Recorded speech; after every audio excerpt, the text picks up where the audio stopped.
warahmatullahi wabarakatuh. Alhamdulillahi rabbil alamin. Nahmaduhu wa nasta'inuhu wa nastaghfiruhu wa nastahdihi. Asyhadu an la ilaha illallah wahdahu la syarikalah. Arsala rasulahu bil huda wa dinil haqq liyudhhirahu 'alad dini kullihi wa kafa billahi syahida.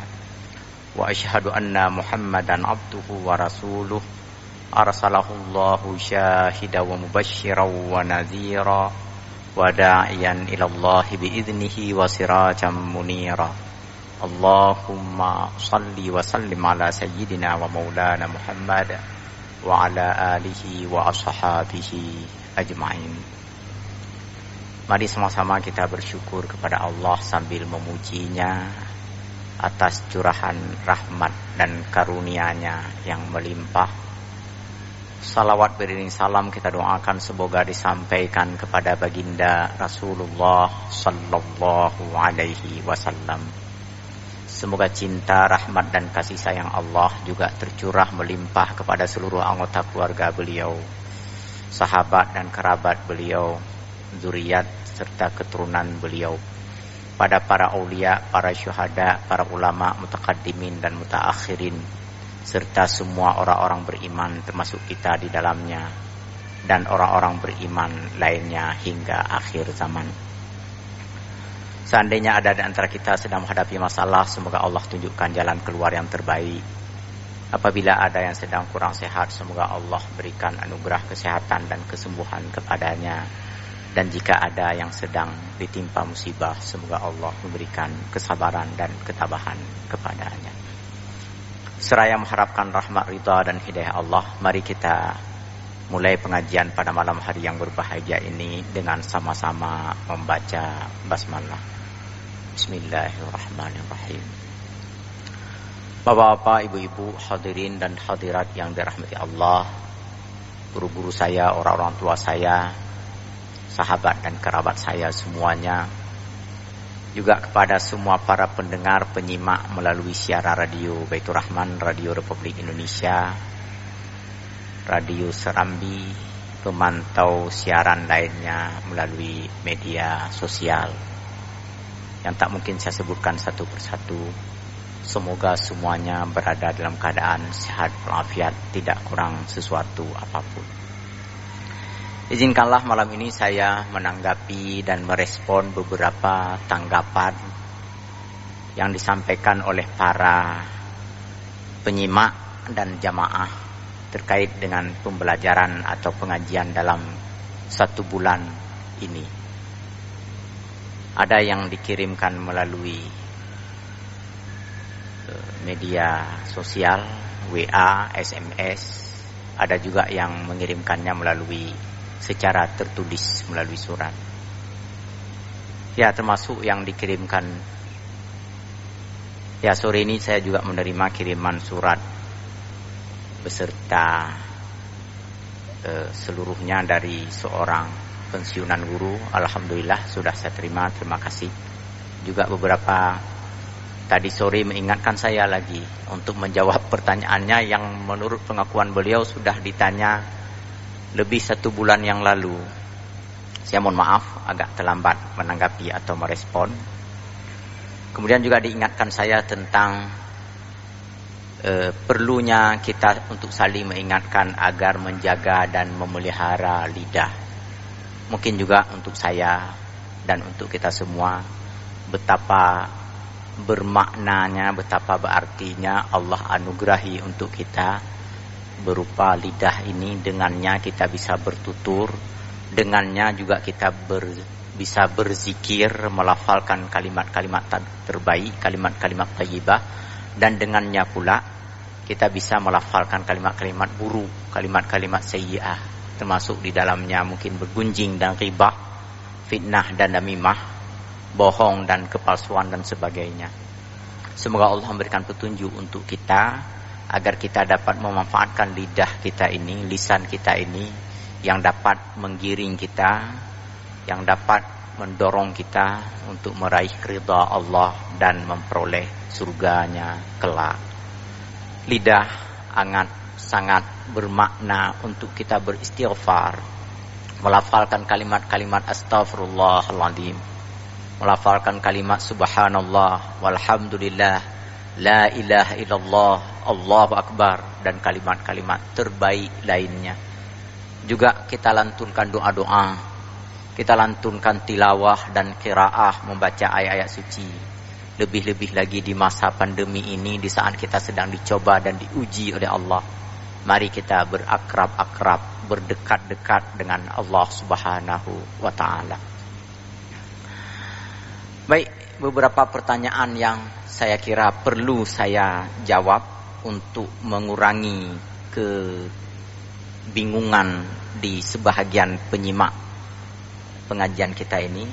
Yang pertama, Ustadz, apa perbedaan antara Imam Mahdi Syiah dengan Imam Mahdi yang Ustadz ajarkan di mimbar Masjid Raya Baitur Rahman?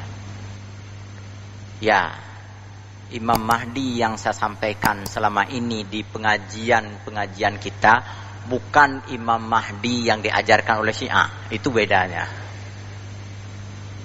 Imam Mahdi yang saya ajarkan ini berdasarkan hadis-hadis yang bisa kita baca di dalam kitab-kitab hadis, beserta fatwa dan penjelasan para ulama yang mereka bukan orang-orang Syiah. Mereka ulama-ulama ahlus sunnah wal jamaah yang mumpuni, yang terpercaya.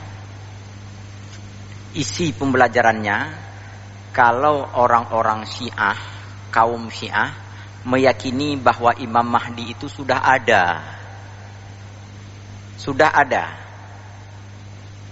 yaitu dianggap sebagai imam yang ke-12, keturunan yang ke-12 dari Imam Sayyidina Ali. Mereka meyakini bahwa imam pertama dalam Islam adalah Sayyidina Ali.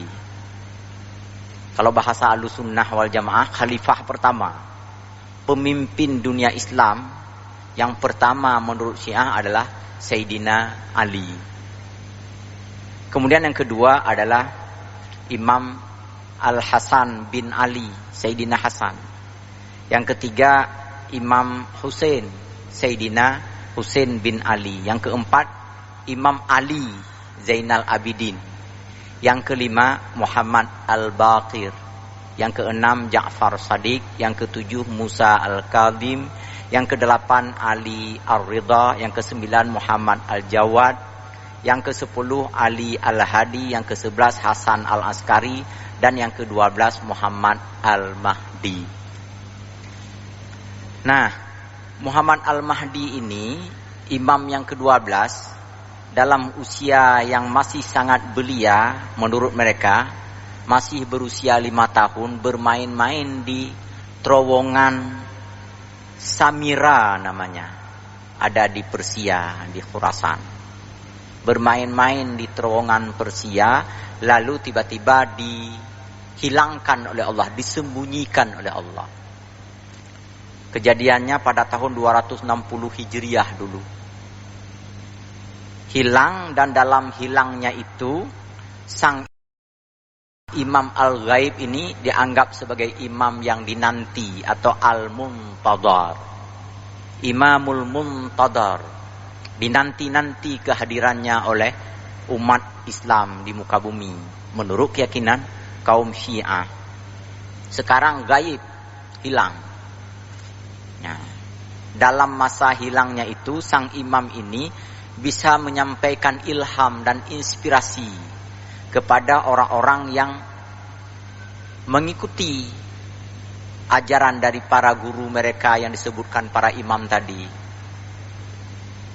Maka dibentuklah apa yang disebut dengan Wilayatul Faqih, sekumpulan para ulama Syiah yang di dalamnya terdiri atas para ulama yang dianggap kapasitas, berintegritas, yang mereka lah yang menyampaikan petunjuk dan fatwa kepada seluruh umat Islam Syiah di seluruh dunia. Jadi Wilayatul Faqih ini nanti ada pimpinannya, ada ketua dari 7 orang ulama besar ada ketuanya. Bapak Ibu mungkin mengenal beberapa nama seperti Imam Khomeini, kemudian Imam Ali Khamenei, kemudian Imam Hashimi Rafsanjani. Itu diantara beberapa ketua-ketua wilayatul faqih yang diyakini oleh orang-orang Syiah selalu mendapatkan ilham dari sang Imam Mahdi Al-Muntadhar yang menghilang di usia 5 tahun pada tahun 260 Hijriah dulu, menghilang di terowongan Samira. Jadi orang-orang Syiah meyakini bahwa Imam Mahdi itu sudah ada dan sudah jelas orangnya, cuma keberadaannya sekarang yang tersembunyi dan nanti akan datang menjelang hari kiamat untuk menjadi pemimpin bagi umat Islam sedunia katanya. Sekarang karena Imam Mahdi masih menghilang, mestinya kita mengikuti petunjuk, mengakui kepemimpinan imam-imam yang menjadi sasaran dan target penyampaian ilham dari Imam Mahdi. Itulah Imam Khamenei, Imam Ali Hashimi Rafsanjani, ini menurut keyakinan ulama Syiah. Dan mereka semua maksum, seperti maksumnya para nabi. Mereka tidak bersalah, mereka tidak berdosa. Kalaupun salah dan dosa, segera mendapatkan ampunan dari Allah Subhanahu wa Ta'ala. Ini sekali lagi menurut keyakinan ulama Syiah, orang-orang Syiah. Dalam pembahasan pengajian yang kita sampaikan selama ini tidak begitu.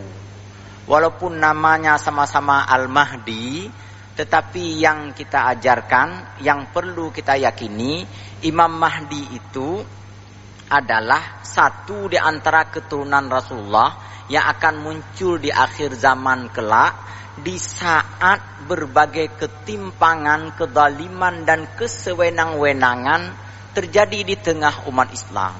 Tak ada yang mampu meluruskannya, tak ada yang mampu mengoreksi dan membetulkannya. Mandung kabeh itu maket dum, hayut kan le. Maka orang-orang yang tak berdaya ini memohon kepada Allah agar memberikan kemampuan dan kekuatan. Allah akan berikan melalui satu di antara keturunan Rasulullah yang mana orangnya enggak tahu. Keturunan keberapa enggak jelas.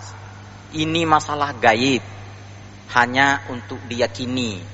Dan enggak perlu terlalu dinanti-nanti. Nanti pada saatnya Allah akan munculkan Al-Mahdi ini dengan beberapa identifikasi. Yang pertama, berambisi untuk menjadi pemimpin. Enggak ada pasang spanduk, pasang billboard, pasang papan iklan, enggak ada ya. Enggak ada pasang apa-apa, enggak ada kampanye, enggak ada mengiklankan diri, pilih saya, enggak ada. Enggak ada ambisi memang. Yang kedua, namanya sama dengan nama Rasulullah, yaitu Muhammad. Dan nama orang tuanya sama dengan nama orang tua Rasulullah, yaitu Abdullah, Muhammad bin Abdullah. Ini kita pahami dari hadis Rasulullah. Kemudian yang ketiga, nasabnya bersambung dengan nasab Rasulullah nanti. Melalui Al-Hasan. Kemudian melalui orang tuanya Al-Hasan adalah Fatimah, putri Rasulullah sallallahu alaihi wasallam. Ciri fisiknya itu berhidung mancung, berkening lebar. Kemudian juga badannya tegap, perutnya tak buncit, dadanya lebar, bahunya kekar. Cocok untuk menjadi seorang pemimpin, untuk menjadi seorang pejuang, untuk menjadi seorang petarung, untuk menjadi seorang komandan dalam peperangan. Kemudian situasi dunia saat itu, beberapa isyarat menjelaskan bahwa kezaliman sudah dan kesewenangan sudah merata di muka. Kemudian ada yang lebih khusus, yaitu ada penguasa yang meninggal. Ada pemimpin umat Islam yang meninggal, lalu putra-putranya, disebutkan ada 3 orang, itu saling berebut pengaruh untuk mendapatkan kedudukan tersebut. Mereka saling berkompetisi memperebutkan jabatan. Pada saat itu umat Islam menjadi sangat terpecah belah Lalu muncullah Muhammad bin Abdullah Al-Mahdi ini dari arah timur Mekah datang ke Masjidil Haram, dan orang-orang mengikutnya sambil membawa rayah dan liwa. Apa itu rayah? Rayah itu panji. Kanat rayatu Rasulillah sallallahu alaihi wasallam sauda. Kemudian waliwa'uhu abyad maktubun 'alaiha la ilaha illallah Muhammadur Rasulullah. Jadi Al-Mahdi ini membawa bendera hitam bertuliskan putih. Maaf, bukan bendera, panji hitam bertuliskan putih dengan tulisan di atasnya atau di permukaannya itu la ilaha illallah Muhammadur Rasulullah. Kemudian nanti setelah menguasai suatu tempat, Al-Mahdi memacangkan bendera. Benderanya berwarna putih, tulisannya berwarna hitam. Tulisannya sama, la ilaha illallah Muhammadur Rasulullah. Maka Bapak Ibu yang berbahagia, jangan pernah membenci ketika melihat bendera dan panji ini. Jangan tuduh ini dibawa oleh teroris dan radikalis. Walaupun mungkin ya, ini dimanfaatkan oleh teroris dan radikalis untuk mengobok-obok Islam, untuk mendiskreditkan umat Islam, untuk menjelek-jelekkan umat Islam. Tetapi ingat bahwa ini kalimat penting, ini kalimat tertinggi, ini kalimat mulia. Yang hidup dan mati kita adalah dengan kalimat ini. Tatkala baru lahir diazankan, mengingatkan kalimat ini. Tatkala hendak menikah, waktu disunat diingatkan untuk membuat kesaksian ini. Asyhadu an la ilaha illallah wa asyhadu anna Muhammadar Rasulullah. Tatkala azan berkumandang juga kalimat ini. Tatkala duduk tahiyat awal dan akhir kita juga melafalkan kalimat ini. Asyhadu an la ilaha illallah. Saya bersaksi tidak ada Tuhan selain Allah. Jadi kalimat ini nanti yang bertuliskan pada panji berwarna hitam atau pada bendera yang berwarna putih yang dibawa oleh Al-Mahdi bersama para pengikutnya. Sesampai di sisi Ka'bah antara Hajarul Aswad dengan rukun nanti datang orang membaiat Al-Mahdi ini untuk menjadi pemimpin umat Islam. Orang-orang yang sedang tawaf menghentikan tawafnya atau menyelesaikan segera tawafnya untuk menuju ke tempat Hajarul Aswad untuk ikut membaiat Al-Mahdi sebagai pemimpin umat Islam. Ketika info ini terdengar keluar Al-Haram, keluar kota Mekah, orang-orang juga datang untuk membaiat Al-Mahdi. Ketika info semakin tersebar, orang-orang pun semakin ramai membaiat Al-Mahdi. Lalu Al-Mahdi mengumumkan kepada umat Islam untuk segera menertibkan keadaan, menghentikan riba, menghentikan kezaliman. Barang siapa yang tetap dalam sikap yang zalim, pemerintah-pemerintah yang korup, yang semena-mena, harus segera dihentikan. Kalau tidak mau berhentikan, akan berhadapan dengan Al-Mahdi beserta pasukannya. Ini Al-Mahdi yang kita ajarkan, yang kita pahami dari sejumlah hadis-hadis Rasulullah sallallahu alaihi wasallam dan juga dari tuturan penjelasan para ulama. Nanti Al-Mahdi memimpin selama lebih kurang 8 atau 7 tahun. Ada yang mengatakan maksimal 9 tahun. Dan dalam kepemimpinannya nanti masyarakat hidup damai, tentram, adil, makmur, merata semuanya. Tapi tak lama itu kan, hanya lebih kurang 8 tahun atau kurang 1 tahun 7 tahun atau lebih 1 tahun 9 tahun. Masyarakat mulai lagi kisruh, mulai lagi ada gejolak, ada paceklik, ada kekurangan air. Lalu muncullah Dajjal waktu itu. Mahdi segera berhadapan dengan Dajjal. Walaupun Al-Mahdi tahu nggak akan mampu melawan Dajjal, tetapi Al-Mahdi tetap membangun semangat umat Islam untuk melawan sang Dajjal. Dan Dajjal nanti sanggup memukul mundur pasukan Al-Mahdi sehingga terseret sehingga tersudut di sebuah tempat. Ada yang mengatakan di sekitar Suriah, di sekitar Damaskus, dan dari sanalah nanti Allah menurunkan kembali Nabi Isa alaihi salam untuk membantu Al-Mahdi melawan Dajjal. Ini Al-Mahdi yang kita ajarkan. Saya kira sudah cukup panjang respon dan jawabannya. Lalu pada pertanyaan kedua, Ustadz mengatakan bahwa Dajjal bisa mengelilingi dunia. Kalau kita dikejar oleh Dajjal, kita mau lari kemana? Ya. Begini Bapak Ibu berbahagia, ada hadis Rasulullah SAW yang mengatakan bahwa Dajjal la yadkhulul madinata ru'bul masihid Dajjal. Dajjal itu nggak bisa masuk Madinah. Dalam hadis lain juga dikatakan Dajjal nggak bisa masuk ke Mekah. Jadi kalau ditanya mau lari kemana, larilah ke Mekah, larilah ke Madinah. Kalau kebetulan kita nggak terlalu jauh dengan Mekah dan Madinah.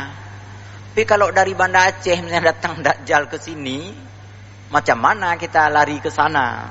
Tentu perlu persiapan. Kalau dengan cara sistem administrasi sekarang perlu paspor kan, perlu tiket pesawat, perlu ya bermacam-macam.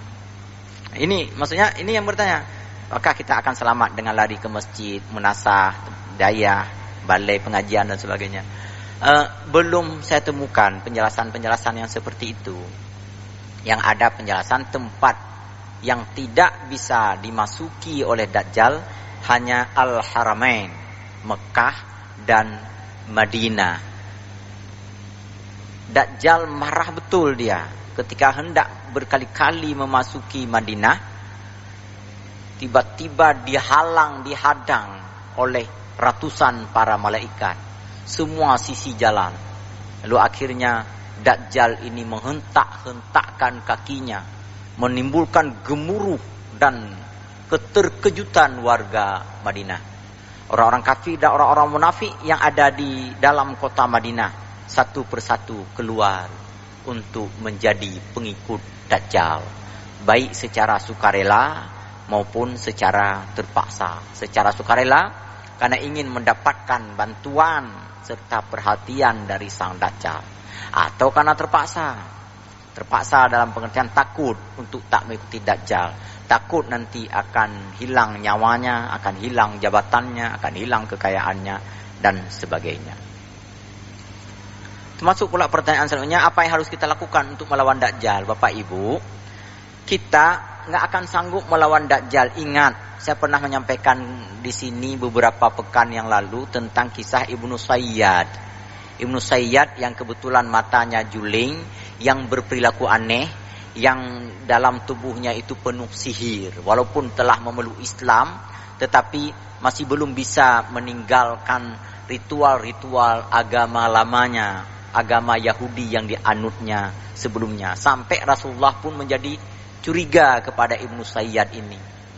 Ketika Rasulullah mencoba berdialog dengan Ibnu Sayyad untuk memastikan apakah Ibnu Sayyad ini Dajjal atau bukan, dan untuk meluruskan i'tikad Ibnu Sayyad, muncul perlawanan yang katakanlah yang terlalu berani kepada Rasulullah sallallahu alaihi wasallam. Umar bin Khattab waktu itu kesal dan menarik pedang.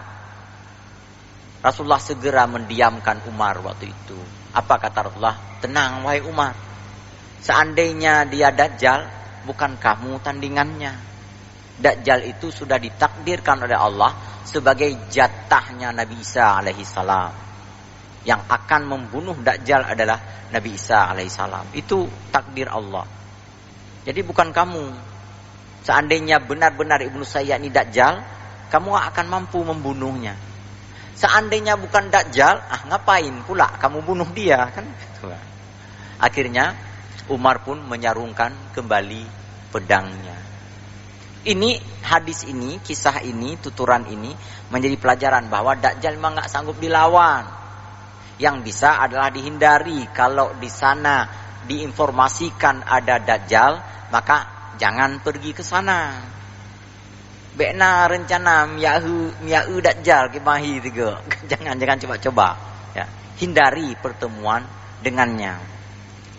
Kemudian kalau memang sudah mujaba istilahnya, sudah bertemu nggak tahu lagi mau kemana, maka disunnahkan, disyariatkan oleh Rasulullah Sallallahu Alaihi Wasallam, bacalah Iqra'u surat Al-Kahfi. Dalam riwayat lain disebutkan asyara ayatin, 10 ayat dari pembukaan surah Al-Kahfi. Sudah kita sampaikan pada pertemuan sebelumnya. Itu kalau memang ketemu. Dan memang ada, dikatakan oleh Rasulullah nanti, ada di kalangan umat Islam yang sangat keras penentangan mereka terhadap Dajjal. Rasulullah mengatakan mereka adalah keturunan Nabi Ismail alaihissalam yang disebut dengan Bani Tamim. Bani Tamim itu adalah keturunan Nabi Ismail, dan sampai sekarang masih ada silsilahnya, keturunannya. Dan nanti di akhir zaman kaum inilah di Mekah, Madinah, Hijaz dan sekitarnya yang akan membangun kekuatan untuk bersama Al-Mahdi, bersama Nabi Isa dan sebagainya, untuk melawan Dajjal, untuk berperang melawan Dajjal. Kata Rasulullah, hum asyaddu ummati ala Dajjal. Hum asyaddu ummati ala Dajjal. Mereka Bani Tamim ini adalah umatku yang paling keras menghadapi Dajjal, paling berani menghadapi Dajjal.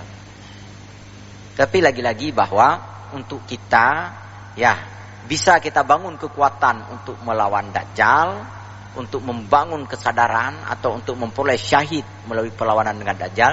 Cuma sekali lagi jangan sampai terhipnotis, tersihir, terpana, terpesona dengan tawaran-tawaran indah dari sang Dajjal itu. Saya berulang-ulang mengatakan, kita kadang-kadang dengan sertuh ribe saja, kamu cawa lah juina, dengan sedikit sogok saja, udah nggak idealis lagi. Kampanye, apalagi pemilihan itu, segala macam sidang ini, sidang itu, mudah sekali terpana dan terpesona dengan kekuasaan. Bahkan kadang-kadang kita ingin jabatan dengan cara menyogok, ingin lulus pegawai dengan cara menyogok, dan seterusnya. Nah, kalau yang model-model tipe-tipe seperti ini, jangan coba-coba mendekati Dajjal, terpental, memang kalah. Ini dari sisi manusiawinya. Jadi lebih bagus menghindari Dajjal. Kalaupun ketemu, bacalah surah Al-Kahfi, paling tidak 10 ayat pertama. Makanya dihafal-hafallah 10 ayat pertama tersebut. Baik, ini masih juga ada yang bertanya tentang kenapa Dajjal Ustaz sebut sebagai fitnah terbesar. Ya, karena Rasulullah Sallallahu Alaihi Wasallam mengatakan fitnah terbesar yang dihadapi oleh umat manusia adalah Dajjal. Bukan Fir'aun, walaupun Fir'aun itu memang sangat kejam, sangat zalim dan sangat besar fitnahnya. Sangat bisa memaksa orang-orang. Bukan Namrud, walaupun Namrud juga sangat pemaksa. Bukan raja-raja yang lain, Bapak Ibu bahagia. Bukan para kaisar, bukan para presiden, bukan para pemimpin penguasa yang zalim, bukan. Yang terberat adalah Dajjal. Ini ada hadis riwayat Imam Al-Bukhari. Ini Salim mengaku menerima dari ayahnya Abdullah bin Umar. Abdullah bin Umar bin Khattab kan. Yang Abdullah bin Umar ini mengatakan adalah Rasulullah sallallahu alaihi wasallam qaman nabiyyu sallallahu alaihi wasallam fin nasi fa asna 'ala Allahi bima huwa ahlu summa dzakara Dajjal. Kata Salim, Rasulullah berdiri di hadapan umat, lalu kemudian memuji Allah. Setelah itu membincangi tentang Dajjal. Lalu Rasulullah bersabda, "Inni unzirukumuhu wa ma min nabiyyin illa qad anzarahu qaumahu." Sesungguhnya saya perlu mengingatkan kalian tentang Dajjal, dan sesungguhnya tak seorang nabi pun yang tidak mengingatkan kaumnya tentang fitnah Dajjal ini. Laqad anzarahu Nuhun qaumahu. Sungguh Nabi Nuh pun telah mengingatkan kaumnya tentang fitnah Dajjal. Kenapa disebut Nabi Nuh? Karena Nabi Nuh kan nabi yang paling lama berdakwah dan paling sedikit pengikutnya. Dalam rentang waktu yang sampai 1000 tahun berdakwah itu, yang pengikutnya tak banyak, tak menyia-nyiakan menyampaikan dakwah tentang bahaya fitnah Dajjal. Makanya nanti jangan pula dari antara jamaah, ini apa Ustaz Samsul ini nyinyir Dajjal aja terus-menerus. Dajjal ini penting untuk diingatkan. Karena para nabi dan rasul semuanya mengingatkan kaumnya tentang Dajjal. Rasulullah Sallallahu Alaihi Wasallam juga berkali-kali mengingatkan tentang fitnah Dajjal. Yang kita juga merasa perlu untuk sering-sering mengingat bahwa hidup di akhir zaman ini kita akan berhadapan dengan satu di antaranya fitnah yang terberat adalah fitnah Dajjal. Bapak Ibu berbahagia, ada lagi pertanyaan, ini mungkin terakhir. Apa tanda atau isyarat yang menunjukkan akan datangnya Dajjal? Mengenai tanda atau isyarat akan datangnya Dajjal, ini bisa kita baca sebuah hadis Rasulullah Sallallahu Alaihi Wasallam. Hadisnya begini. An Abdullah bin Umar radhiyallahu anhu qala kunna qu'udan inda Rasulillah sallallahu alaihi wasallam fadakaral fitan fa aksara fi dzikriha hatta zakara fitnatal ahlasi. Kami duduk bersama Rasulullah, kata Abdullah bin Umar, dan beliau membincangkan tentang fitnah-fitnah yang akan dihadapi oleh manusia. Dan perbincangannya menjadi panjang sampai Rasulullah mengatakan ada satu fitnah namanya fitnah ahlas.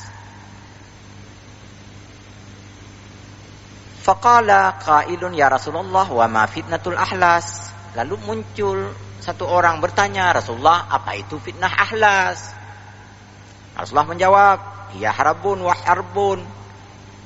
Fitnah ahlas itu adalah perpecahan dan peperangan. Summa fitnatus sarra.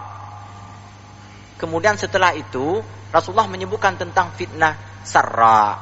Summa fitnatud duhaima. Kemudian setelah itu Rasulullah menyebutkan tentang fitnah ad-duhaima. Bapak Ibu berbahagia,